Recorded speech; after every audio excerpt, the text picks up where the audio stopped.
আসসালামু আলাইকুম রহমতুল্লাহ বরকাত। সবাই দেখুন এই জায়গাটার আমি আরও দুইবার ভিডিও দিয়েছিলাম। প্রথম একবার ভিডিও দিয়েছিলাম সেম এরকম সবুজে ভরা, পাতায় ভরা ছিল। তারপরে যখন উইন্টার আসছে তখন একটা ভিডিও দিয়েছিলাম যে গাছের কোনো পাতা নাই, সবগুলো গাছ মনে হচ্ছে যে মরে গেছে।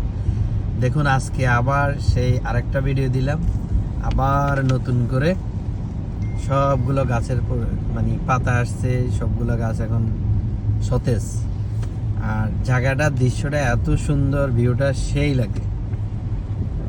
তারপরে এখানে আসলে মনটা অনেক ফ্রেশ হয়ে যায়, একদম ফ্রেশ। জায়গাতে যখনই যাই তখনই মনটা একদম ফ্রেশ হয়ে যায়।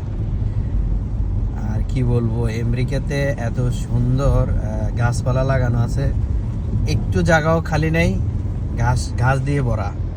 হাঁটার জায়গা যতটুকু আছে বাকিটা ঘাস দিয়ে ভরা আছে, ঘাস লাগানো আছে, যার কারণে মাটি কি জিনিস, ধুলাবালি কি জিনিস বোঝা যায় না। আর বায়ু দূষণ তো থাক দূরের কথা, এই যে গাছগুলো দেখেন অক্সিজেনও ভরা। আর আমাদের বাংলাদেশে কোনো গাছ আছে? কোনো গাছ নাই। গাছ কাটি কাটি বাড়ি ঘর দুয়ার, মার্কেট এসব নিয়ে ব্যস্ত সবাই। হ্যাঁ, তো আশা করি অবশ্যই সবাই সবাই সবাই এই বছর থেকে, এবার বর্ষা থেকে সবাই সবার জায়গাতে যতটুকু জায়গা আছে ততটুকু একটা করে হলে অন্তত গাছ লাগাবেন, এই অনুরোধ রইল। আর সবাই ভিডিওটা লাইক দিবেন, ফলো করে দিবেন। আসসালামু আলাইকুম রহমতুল্লাহ।